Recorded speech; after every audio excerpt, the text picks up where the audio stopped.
sont Oui, faux. Est-ce que c'est bien ça? Ou alors j'ai c'est mal entendu? c'est bien ça. Ben, il me semble que dans les Saintes Écritures, en parcourant la Bible, j'ai lu un passage biblique qui disait que le Seigneur prêchait dans la synagogue Oui, et les gens se sont levés pour donner des offrandes et il y a une veuve qui avait remis toutes les pièces qu'elle avait sur elle. oui, C'était des pièces.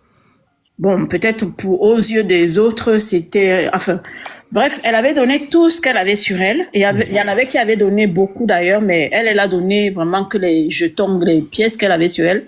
Et le Seigneur a dit que cette personne avait donné plus que tout le monde en réalité. oui.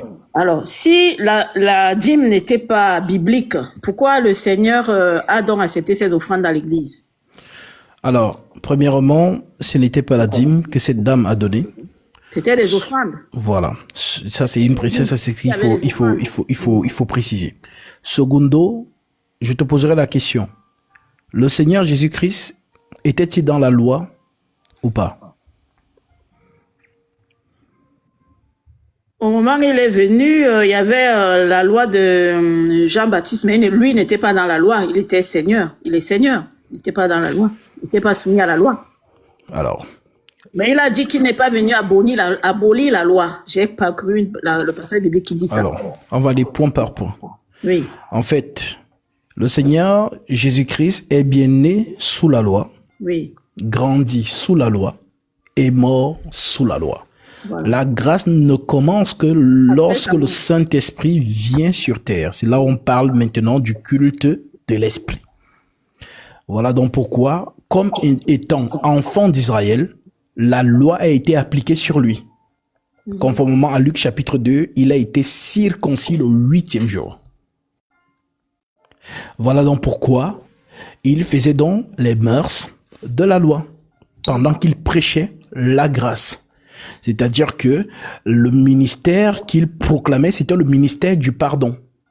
Voilà pourquoi Oui. nous le voyons avec cette femme prostituée, où les enfants d'Israël viennent lui demander, Seigneur, on a trouvé cette femme, Maître, on a trouvé cette femme en faveur d'un délit d'adultère. La loi, Moïse nous a dit de lapider de telle femme. Toi, que dis-tu? Au lieu de la lapider, conformément à Lévitique chapitre 20 verset 10, il va plutôt prôner sa justification. Que celui qui n'a pas encore péché lui lance la première pierre. Donc, le ministère du Christ, durant la dispensation de la loi, il montre qu'il est au-dessus de Moïse. Moïse avait le ministère de la condamnation. Lui, il a le ministère de La grâce. la liberté, la grâce. Voilà donc pourquoi il est là pour justifier les pécheurs. Voilà, tout simplement. Donc maintenant, lorsqu'on parle maintenant de la grâce à proprement dite, c'est lorsque justement, lui, il quitte la scène et il prêche maintenant par les 12. Voilà pourquoi ce jour-là, il demande aux 12 de ne pas s'éloigner de Jérusalem et d'attendre ce qu'il avait promis. Et lorsque l'Esprit Saint, donc, il avait déjà promis dans Jean 16, lorsqu'il vous est avantageux que je m'en aille, que si je n'en vais pas, le consolateur ne viendra pas vers vous, mais si je m'en vais, je vous l'enverrai. Et quand il sera venu, il convaincra le monde en ce qui concerne le péché, la justice et le jugement. Donc, lorsqu'on entre dans cette dispensation, c'est l'Esprit Saint qui nous conduit maintenant dans la vérité. Voilà pourquoi les apôtres ont prêché par l'Esprit Saint. D'où le fait qu'ils nous ont dit, ainsi donc frères, demeurez fermes et retenez les instructions que vous avez reçues, soit par notre parole, soit par notre lettre. Et les lettres sont là. Donc nous marchons dans la vocation céleste fidèlement à ces saintes lettres que nous avons reçues. Donc, quiconque ne suit pas fidèlement l'enseignement apostolique, celui-là n'est pas dans l'église corps du Christ, où ils ont été justement. J'ai une autre question, s'il vous plaît. Oui. Il me semble que dans le livre des Actes des Apôtres, lors de leur activité, la parole de Dieu me dit que ils mettaient tous ensemble leurs biens et ils se partageaient. D'où vient la mort d'ailleurs de Ananias et Saphira? Tout ça, ce n'est pas la dîme. Non, mais je sais là où je vais venir. Oui. Donc, ils mettaient tout leurs biens ensemble. Et c'était pourquoi ils le faisaient? Dans quel ordre d'esprit? Parce que l'église est une famille. Voilà. C'était pour éviter qu'il y ait des personnes qui soient en souffrance pendant que d'autres sont dans l'opulence. C'était pour le souci d'égalité et autres. Aujourd'hui, bon, aujourd'hui, les hommes de Dieu ne demandent pas aux gens de donner leurs biens. Il me semble que le 1/10 qu'on demande aux enfants de Dieu, et d'ailleurs, c'est toujours dans les Saintes Écritures, hein, même quoique le Seigneur est venu pour abolir, quoique nous sommes à l'époque de la grâce, comme vous dites, c'est juste, mais il n'y a pas un passage biblique dans le Nouveau Testament qui interdit la dîme, d'un. Et de deux, il me semble que la dîme, aujourd'hui, les hommes de Dieu le demandent, c'est pour l'entretien de l'Église, payer les factures et autres, quand les fidèles arrivent, au moins, qu'ils soient dans des conditions... Qui vous a envoyé prendre, on appelle ça mettre un joug étranger sur le peuple de Dieu? Qui vous a envoyé prendre des factures? Quelle facture? Bah, les factures que tu dis, que si on fait ça, c'est pour... L'église, vous croyez que l'église et les factures, quand il fait froid en hiver... Alors, montre-moi dans un passage... Et ils s'asseyent dans les chaises. Selon les lettres apostoliques, montre-moi dans un passage où ils sont allés louer une salle. Ou bien, comme tu dis là, les factures. Montre-moi un passage. Mais aujourd'hui, nous sommes en 2000... enfin, on vit avec son temps, quoi. Donc, parce que quand il y a une église, il me semble qu'il y a des factures qui arrivent. Il faut que le peuple de Dieu arrive et qu'il puisse s'asseoir dans les chaises et autres. Non, mais quel temps? Parce que alors, tant qu'il n'y avait pas de chaises. Mais enfin, moi, je ne sais pas. Quand je lis la Bible, je ne vois nulle part qu'ils ont payé des... Alors, je vais te montrer comment... Ils ont payé le chauffage et autres. Justement, les apôtres, notamment... Est-ce que tu sais où se rassemblait l'église de Jérusalem? Attends, non, on va aller point par point, parce que vous soulevez beaucoup de choses. Est-ce que vous pouvez nous montrer où est-ce que les apôtres se réunissaient à l'assemblée de Jérusalem? Ils se réunissaient où? Dans les synagogues, non, il me semble. Dans la maison de Marie. Dans la maison de Marie, voilà. Acte chapitre 12. Et Marie, c'est qui? Marie, c'est la mère de Marc. Oui, mais c'est une fidèle, je veux dire. Alors, on se réunissait on donnait dans sa maison. Et elle n'a pas dit qu'on paye l'électricité. Oui, mais ça veut dire que... Non, attendez, s'il vous plaît. Non, s'il vous plaît. Les apôtres ont prêché dans les maisons et publiquement. Oui. Ça veut dire que même quand le Seigneur le faisait, on se réunissait soit dans des maisons, soit justement dans les lieux publics. Voilà donc pourquoi vous aujourd'hui vous avez inventé comme ce que tu nous dis là que non, on vit avec l'époque de notre réalité. Aujourd'hui vous n'avez pas de maison. Alors donc vous voulez dire que des personnes qui ont par exemple, je sais pas moi, il y a des très très grandes églises qui ont plus de 300 membres, 500 membres, ils vont les accueillir chez eux quoi. Bah oui. C'est ce que vous voulez me dire? Oui, on peut le faire. Vous, est-ce que vous êtes pasteur? Excusez-moi, si je peux vous poser la question. Je suis disciple du Christ. Ah, vous n'êtes pas pasteur. Et vous êtes pasteur? Moi, je suis pasteur, monsieur. Selon quelle écriture? Selon quelle écriture? Oui. Vous pouvez être plus précis? Bah, vous êtes pasteur selon quelle écriture? Puisque nous sommes nous sommes la continuité de l'Assemblée des Saints de Jérusalem. Et dans la continuité de l'Assemblée des Saints de Jérusalem, nous sommes fidèles à l'enseignement apostolique. Éphésiens 2:20, vous avez été édifiés sur le fondement des apôtres et des prophètes. C'est la même chose. Ok, maintenant, montrez-moi selon les écritures apostoliques où la femme est pasteur.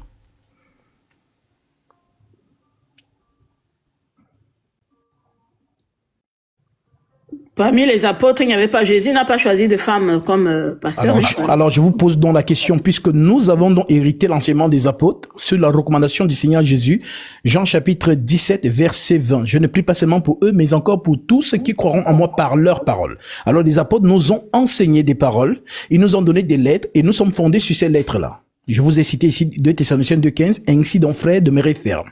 Et retenez les instructions que vous avez reçues, soit par notre parole, soit par notre lettre. Alors, selon les lettres apostoliques, est-ce que vous pouvez nous donner une écriture où la femme est pasteur? Mais, je viens de vous dire que parmi les disciples que le Seigneur avait choisis, il n'y avait pas de femme. Alors pourquoi? Mais nous voyons bien dans les Saintes Écritures le rôle de la femme. Par exemple? Voilà. On voit Déborah qui était prophétesse, par exemple. Déborah était dans l'église. Elle était prophétesse. Et Déborah était dans l'église. Mais je vous dis que Déborah était prophétesse. Déborah avait le don de prophétie. Le Seigneur n'a jamais mis les femmes de côté. Hein. S'il vous plaît. Le Seigneur n'a jamais mis les femmes de côté. Il y avait des femmes qui le suivaient aussi. Calmez-vous, allons-y doucement. Oui. Lorsqu'on parle, vous parlez souvent de Déborah ou de Anne. ou de Oui. Myriam. Oui. Ces femmes avaient ce qu'on appelait le don de prophétie, qui fait partie des dons dans Romains chapitre 12. Je vais vous lire cela. Romains.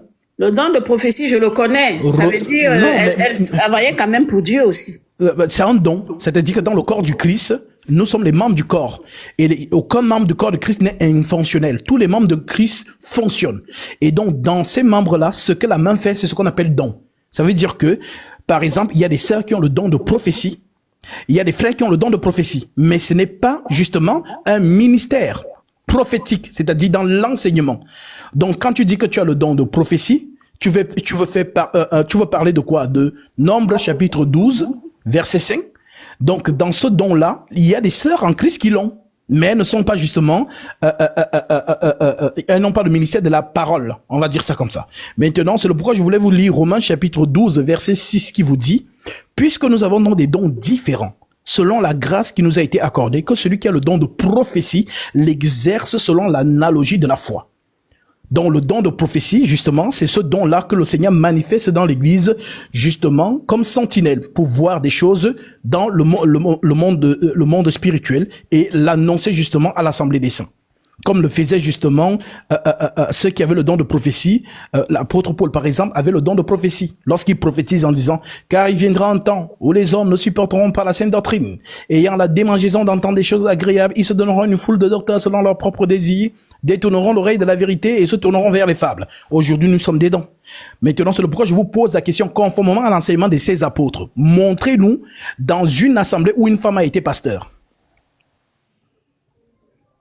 Je n'ai vu aucune église mais je vois quand même le rôle, j'ai lu en parcourant toute la Bible, j'ai vu que les femmes ont été très actives. Oui, même les femmes. avec le Seigneur Jésus, elles ont été ne vous inquiétez pas, je vais vous lire ça. Et Luc chapitre 8, verset 2. L'Écriture dit ceci. Dans Luc chapitre 8, verset 2, l'Écriture dit, les 12 étaient avec... Ensuite, Jésus alla de ville en ville et de village en village, prêchant et annonçant la bonne nouvelle du royaume de Dieu. Les 12 étaient avec lui et quelques femmes qui avaient été guéries d'esprits malins et de maladies. Marie dite de Magdala, de laquelle étaient sortis 7 démons. Jeanne, femme de Sousa, intendant d'Hérode, Suzanne et plusieurs autres qui l'assistaient de leurs biens. Donc les femmes qui étaient là assistaient le Seigneur justement avec ses apôtres de leurs biens. Maintenant, aucune de ces femmes n'enseignait. Maintenant, je te donne maintenant la recommandation apostolique du Saint-Esprit dans l'église du Seigneur Jésus-Christ. 1 Corinthiens chapitre 14, que certainement vous connaissez. Verset 33. L'Écriture dit ceci. Car Dieu n'est pas un Dieu de désordre, mais un Dieu de paix, comme dans toutes les églises des saints. Que les femmes se taisent dans les assemblées, car il ne leur est pas permis d'y parler, mais qu'elles soient soumises selon que le dit aussi la loi. Si elles veulent s'instruire sur quelque chose, qu'elles interrogent leur mari à la maison, car il est malséant à une femme de parler dans l'église. Est-ce de chez vous que la parole de Dieu est sortie? Ou est-ce à vous celle qu'elle est parvenue? Si quelqu'un croit être prophète ou inspiré, qu'il reconnaisse que ce que je vous écris est un commandement du Seigneur. Si quelqu'un l'ignore, qu'il l'ignore. Donc voilà ce que les apôtres prescrivent dans l'assemblée des saints. Les femmes, lorsque l'église, dans l'assemblée des saints, est justement rassemblée, les femmes n'ont pas le droit d'enseigner. Et la femme, justement, ne peut pas prendre autorité au milieu de cette réunion-là.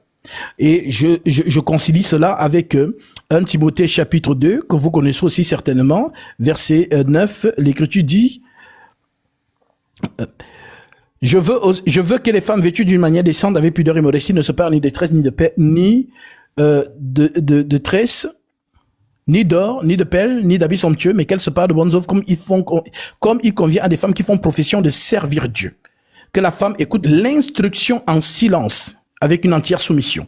Je ne permets pas à la femme d'enseigner, ni de prendre l'autorité sur l'homme, mais qu'elle demeure dans le silence. Est-ce que, selon les deux écritures que je viens de lire, vous vous reconnaissez dedans?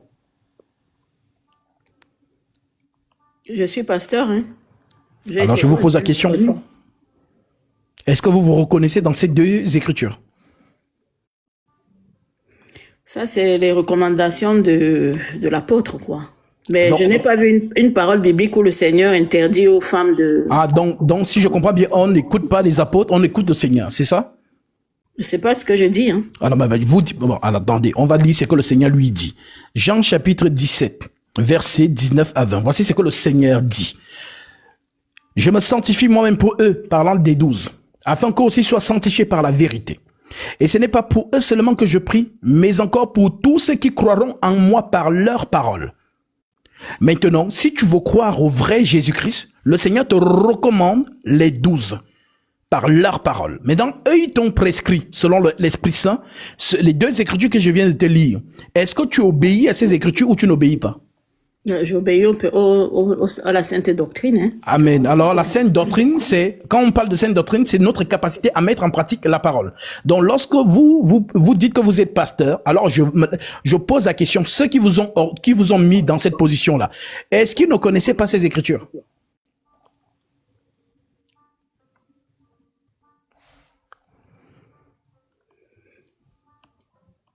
Je ne sais quoi vous répondre, monsieur. Simplement, en ce qui concerne les dons de libéralité, il me semble que c'est par rapport à ça que je suis d'ailleurs montée, pour sensibiliser le peuple de Dieu que, c'est vrai, quand on parle de l'apostasie et autres, qu'il y a les faux pasteurs, il y en a qui font des faux miracles, comme vous avez parlé tout à l'heure de l'eau, machin, quelqu'un qui a transformé l'eau en... Bref, toutes ces choses-là, nous le savons tous que ça existe, mais c'est à chaque enfant de Dieu de demander le discernement.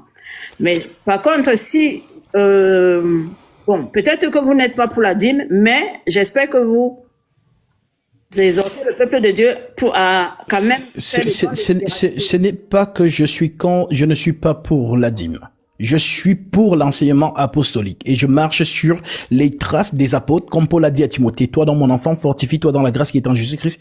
Et ce que tu as entendu de moi, en présence de beaucoup de témoins, confie-le à des hommes fidèles qui soient capables de l'enseigner aussi à d'autres. Nous sommes donc ici dans une notion de fidélité de l'enseignement. Donc, les apôtres n'ont pas prélevé la dîme.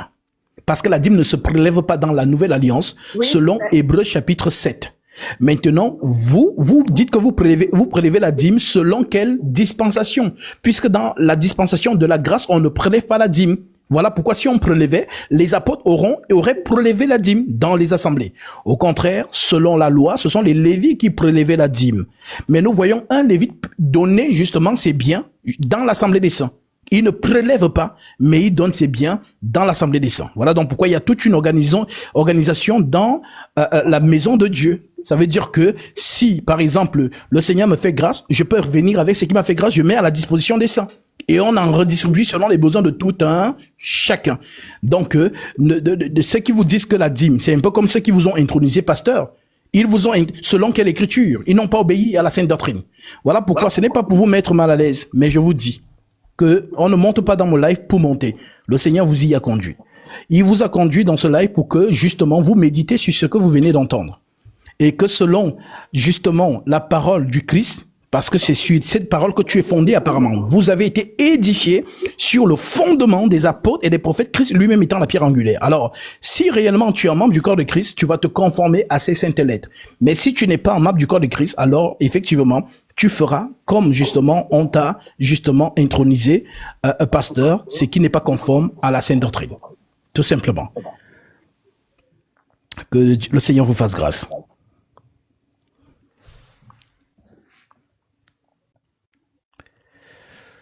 Ah, c'est pas pour la mettre mal à l'aise, mais il fallait que je pense que le Seigneur l'a guidée pour qu'elle vienne et monte sur ce live, pour qu'elle comprenne.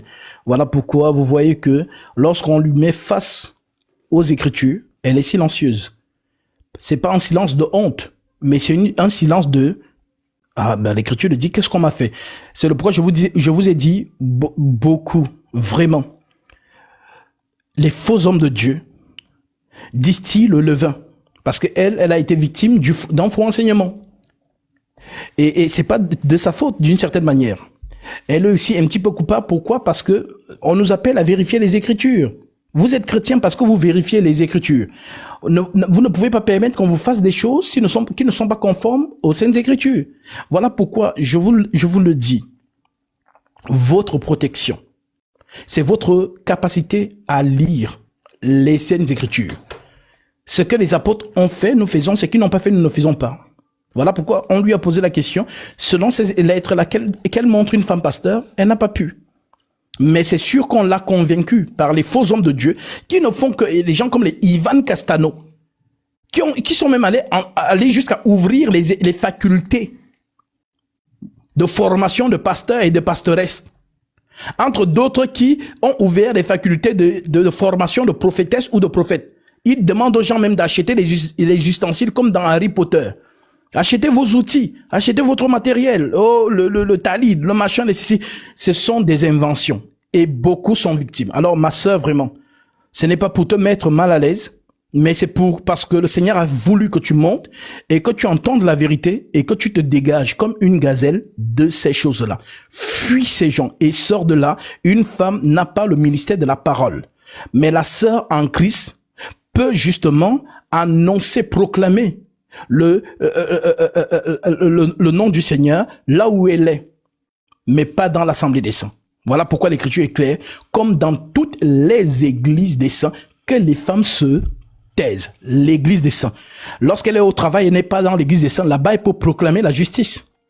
Lorsqu'elle est sur TikTok, elle n'est pas dans l'église des saints. Elle peut proclamer la justice. Lorsqu'elle est dans son milieu familial ou bien, peu importe où elle est, tant que ce n'est pas la convocation solennelle des saints, elle peut dispenser la parole, conformément à ce qu'elle a reçu dans la vérité. Donc, tu n'es que le résultat des fausses doctrines que tu as reçues. Voilà pourquoi on ne peut que donner ce qu'on a reçu. Et comme Jean-Baptiste le disait, l'homme ne peut que recevoir ce qui lui est donné du ciel. Donc, si je viens en qualité d'homme de Dieu, alors j'enseigne dans la fidélité des apôtres parce que je ne suis pas plus qu'eux. Ils ont fait le travail, ils ont posé le fondement. Alors moi, je viens édifier sur ce fondement. Voilà la différence entre les apôtres et moi. Et ils ont posé le fondement. Moi, je viens édifier. Voilà pourquoi Paul peut dire, j'ai posé le fondement comme un sage architecte. Que celui qui vient justement bâtir dessus fasse attention de la manière dont il bâtit. C'est pas un jeu. Ce n'est pas un jeu. Donc la personne qui t'a intronisé, je ne sais pas, pastoresse, cette personne vraiment était animée d'un esprit qui est contraire à l'esprit qui était dans les apôtres. Voilà. Parce que le même esprit dit la même chose. Mais si vous voyez qu'une personne fait le contraire de ce que les apôtres ont fait, ça veut dire que ce n'est pas le même esprit. On doit reconnaître l'esprit des apôtres en vous. Lorsque je prêche, on doit reconnaître que il dit la même chose que Paul. C'est la même chose. Amen. Mais aujourd'hui, les gens ont abandonné les Écritures. Voilà pourquoi vous avez vu qu'elle a essayé de nous dire que non, moi j'écoute Jésus. Moi je suis allé avec elle chez Jésus, où Jésus lui-même dit que si tu veux croire en moi, écoute les apôtres.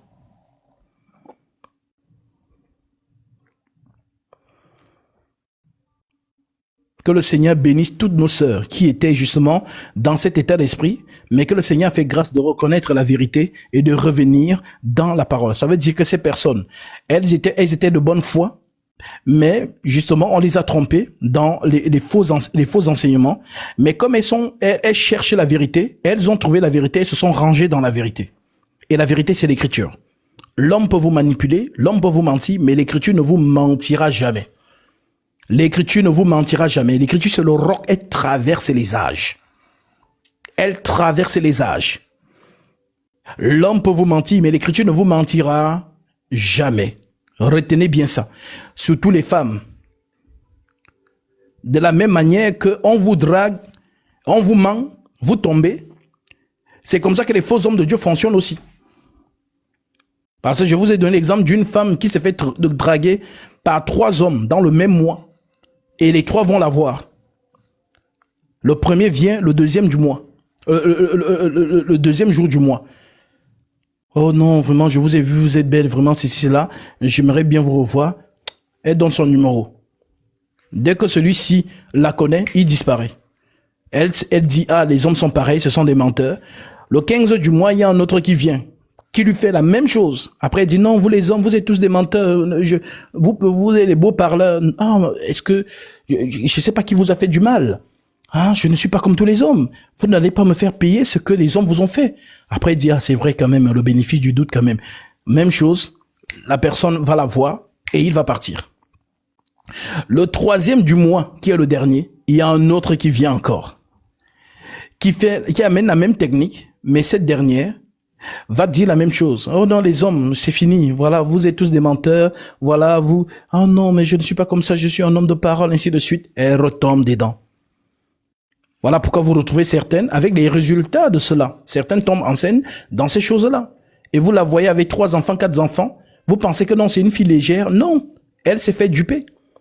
Parce qu'elle était sincère. Mais comme certaines femmes ne savent pas qu'il y a des hommes menteurs, voilà, parce qu'il te veut, il peut tout te promettre.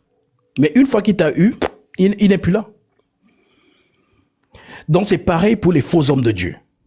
Les Écritures. Et n'ayez pas peur. Parce qu'ils aiment intimider. N'ayez pas peur. Ça dit, vous lisez à partir de Actes chapitre 2 jusqu'à la dernière lettre, l'épître de Jude. Si ce qu'ils vous disent n'est pas conforme à ce qui est écrit, n'acceptez pas. N'acceptez pas.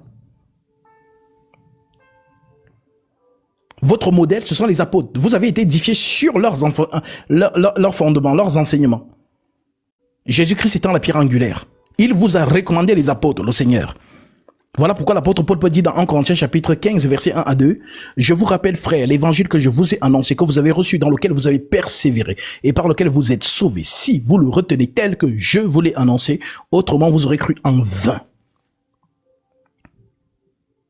Alors soyez rigoureux et rigoureuses. Les Écritures, lisez la parole de Dieu. Lisez. Quand vous lisez, je vous assure, en lisant, vous pouvez maintenant discerner où est le faux, où est le vrai. Parce que vous avez lu. C'est-à-dire vous êtes une Bible vivante, une Bible écrite qui marche. Parce que les gens pensent souvent qu'on lit la Bible pour la fermer et puis la ranger dans le tiroir. Non. Plus nous lisons, plus tout ça vient en vous. Vous devenez une Bible écrite. Quand quelqu'un vous parle, vous lui dites que non, c'est faux. C'est pas écrit comme ça. Parce que c'est la Bible en toi. Dès qu'il te dit quelque chose, il dit non, c'est faux. Ça, c'est là. Parce que tu as lu. Et par ça, tu peux donc discerner qui te manque, qui ne te manque pas. Voilà pourquoi c'est important pour vous de lire, pour être comme des chrétiens de Béret, vérifiant les Écritures, pour savoir si ce qu'on leur dit est exact. Mais si vous ne vérifiez pas les Écritures, vous donnez aux hommes vos oreilles. Mais vous êtes courageux. Hein? Vous connaissez Satan? C'est un esprit, on ne le voit pas. Il est comme... Est-ce qu'on voit le Saint-Esprit? Non. Le Saint-Esprit est dissimulé dans des corps, comme aussi Satan est dissimulé dans le corps. L'apôtre Paul vous dit ça. 2 Corinthiens chapitre 11. Oh, si vous pouviez supporter de ma part un peu de folie. Mais vous me supportez. Car je suis jaloux de vous d'une jalousie de Dieu. Parce que je vous ai fiancé à un seul époux pour vous présenter à Christ comme une vierge pure. Toutefois, de même que le serpent séduisit Ève par sa ruse, je crains que vos pensées ne se corrompent et ne se détournent de la simplicité à l'égard de Christ. Car si quelqu'un vient vous prêcher un autre Jésus que celui que nous vous avons prêché, ou si vous recevez un autre esprit que celui que vous avez reçu, ou un autre évangile que celui que vous avez embrassé, vous le supportez fort bien. Verset 12. J'agirai de la sorte pour ôter ce prétexte à ceux qui cherchent un prétexte afin qu'ils soient trouvés tels que nous dans les choses dont ils se glorifient. Ces hommes-là, ce sont des faux apôtres, des ouvriers trompeurs, déguisés en apôtres de Christ, et cela n'est pas étonnant puisque Satan lui-même se déguise en ange de lumière. Il n'est donc pas étrange que ces ministres se déguisent aussi en ministres de justice. Leur fin sera selon leurs œuvres. Donc, de la même manière, Jésus a ses serviteurs. C'est aussi comme ça que Satan utilise les hommes aussi. Donc, lorsqu'un homme vient te parler, il y a un esprit derrière lui. Maintenant, comme toi, tu vérifies, tu discernes. Voilà pourquoi on dit éprouver les esprits. Éprouver les esprits pour savoir s'ils sont de Dieu. Vous éprouvez. Et puis, quand la personne vous dit quelque chose, si ce n'est pas écrit, vous voyez que la personne, justement, vous a menti. La personne vous a menti.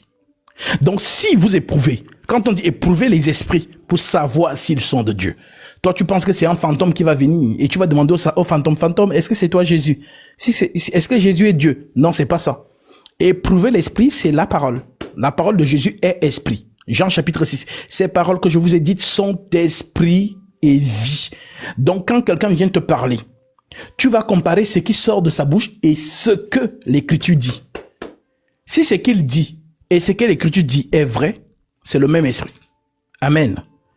Mais si ce qui te dit et ce qui t'écrit n'est pas la même chose, ce n'est pas le même esprit, tu rejettes cela. Les apôtres sont votre référence. Le monde est gâté. Voilà. Autant les femmes, j'ai pris cet exemple pour mieux vous parler. Il y a les hommes qui draguent là-bas dehors, ce sont des menteurs. Hein, vous avez été victime. Voilà. Vous avez été victime, vous avez fait confiance. Oui, parce que vous êtes allé avec les émotions. Sachez donc aussi que dans ces choses aussi, c'est comme ça que les faux hommes de Dieu sont versés là-bas dehors. Sur TikTok. Des marmailleurs.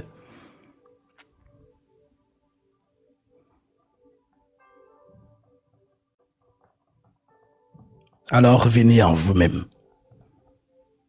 Lisez les lettres apostoliques. Elles sont votre référence.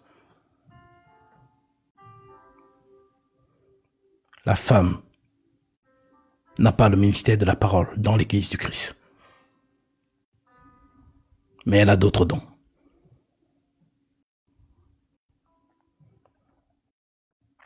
Si la femme avait le ministère, celle qui aurait pris la place de Judas Iscariote, ce serait Marie de Magdala. Puisque la condition pour remplacer Judas, c'était qu'il fallait une personne qui était témoin de la résurrection de Jésus. Et nous savons tous que celle qui a été témoin oculaire de sa résurrection, à qui le Seigneur s'est montré en premier, c'est à Marie. Donc elle aurait pu revendiquer cette place. Mais vous avez entendu une des sœurs en Christ de cette époque-là, vous avez vu une lettre où on dit qu'elle n'était pas contente? Non, elles étaient remplies de l'Esprit Saint. Donc c'était des femmes vraiment... Franchement. Pas de désordre. Oh non, non. Jamais. Vous avez entendu? Ce sont les femmes de 2025 là. Oh, c'est comme si, je sais pas ce qui vous arrive.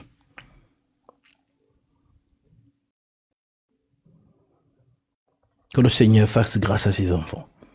Et qu'il arrache du feu tous ceux et celles qui sont encore retenus captifs dans les fausses doctrines. Alors, ma sœur, ce n'est pas pour te mettre mal à l'aise. C'est le mauvais esprit qui a été discerné. Voilà pourquoi il y a eu ce silence. Où tu t'interrogeais que, mais c'est vrai, selon les Écritures, qu'est-ce que je fais dans cette position-là? Remercie le Seigneur. Et je prie que s'il te connaît, parce que c'est pas un hasard si tu es monté dans ce panel. Alors, ressaisis-toi.